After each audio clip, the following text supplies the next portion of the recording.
नमस्कार, संगम न्यूज के इस बुलेटिन में आपका स्वागत है। आज की अहम खबरों के साथ मैं हूं निशा। चलते हैं आज की खबरों के सफर में।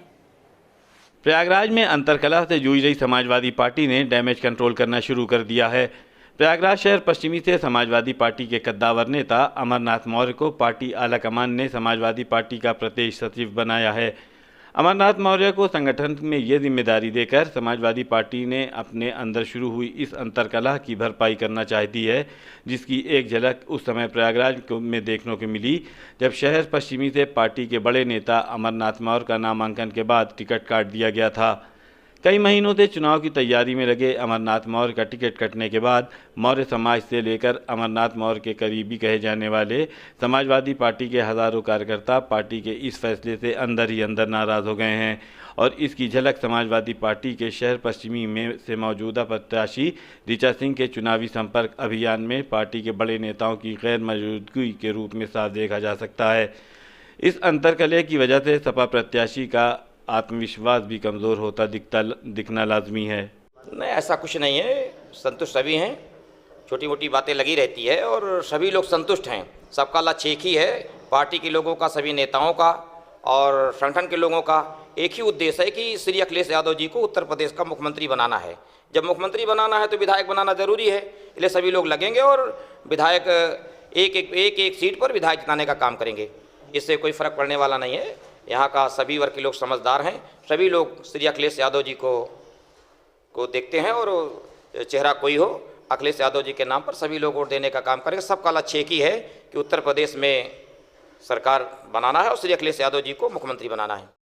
दिल्ली के मुख्यमंत्री केजरीवाल 22 फरवरी को प्रयागराज पहुंच रहे हैं। शहर पश्चिमी के आम आदमी पार्टी के प्रत्याशी सुष्मिता राघव ने इसकी जानकारी देते हुए बताया है कि केजरीवाल 22 अप्रैल को हेलीकॉप्टर के जरिए परेड ग्राउंड पहुंचेंगे, जहां से वे सीधे अल्लाहपुर जाएंगे और अल्लाहपुर से उनकी पदयात्रा शुरू होगी। ये पदयात्रा अल्लाहपुर से बालसन चौराहे तक होगी, जिसमें आम आदमी पार्टी के समर्थक और जिले में सभी विधानसभाओं के आम आदमी पार्टी के प्रत्याशी भी शामिल होंगे।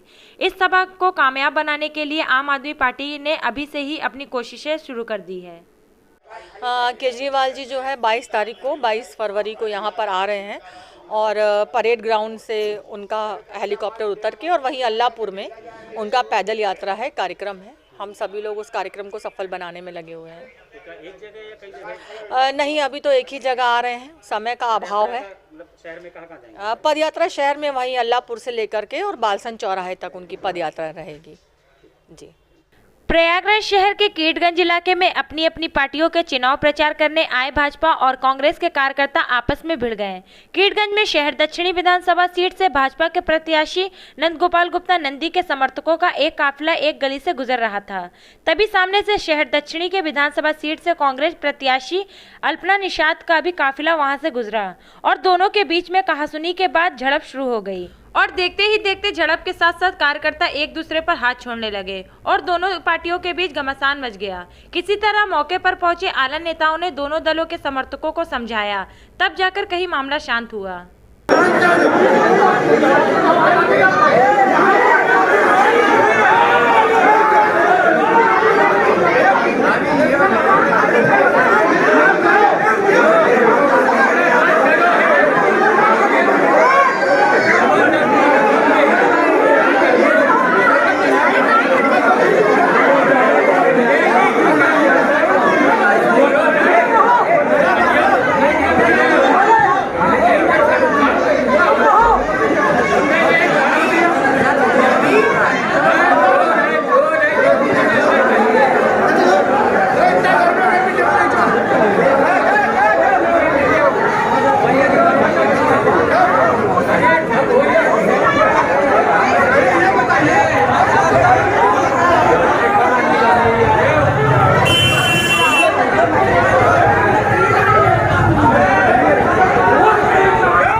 पांचवें चरण के चुनाव के पहले कांग्रेस अपने साथ नए लोगों को जोड़ रही है।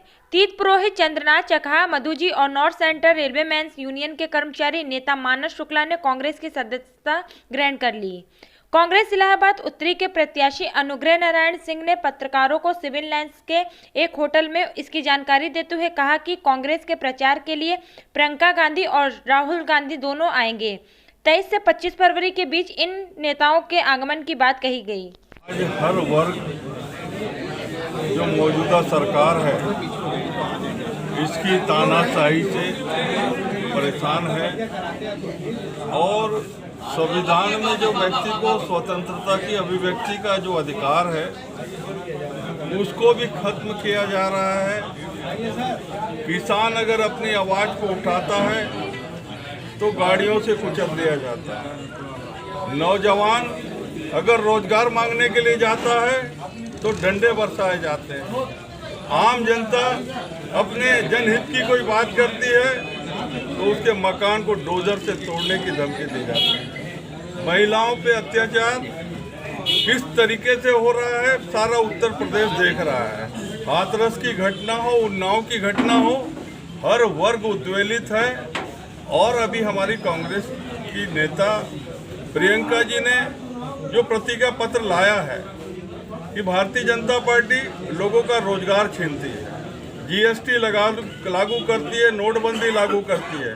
कांग्रेस पार्टी ने अपना प्रतिज्ञा पत्र बनाया है। इसमें हम ये वादा कर रहे हैं कि सरकारी विभागों के 20 लाख पद जो उत्तर प्रदेश सरकार में खाली है उसमें नौजवानों को अवसर दिया जाएगा। ये किसानों को लूटने का काम करते हैं, काला कृषि कानून बनाते हैं। हमारी प्रतिज्ञा पत्र में हमने वादा किया है कि किसान को उसका हक मिलेगा। चावल हो, गेहूं हो, 2500 रुपये क्विंटल में हम खरीदी करेंगे। क्योंकि मैं छत्तीसगढ़ से आया हूं, छत्तीसगढ़ में भी 15 साल दमनकारी सरकार रही। हमारी हाईकमान सोनिया जी, प्रियंका जी, राहुल जी ने जो वादा किया था छत्तीसगढ़ में कि हम किसानों की अर्थव्यवस्था को मजबूत करेंगे, हमने 20,000 करोड़ रुपए बांटा किसानों को। आज वहाँ का अर्थतंत्र मजबूत हुआ है।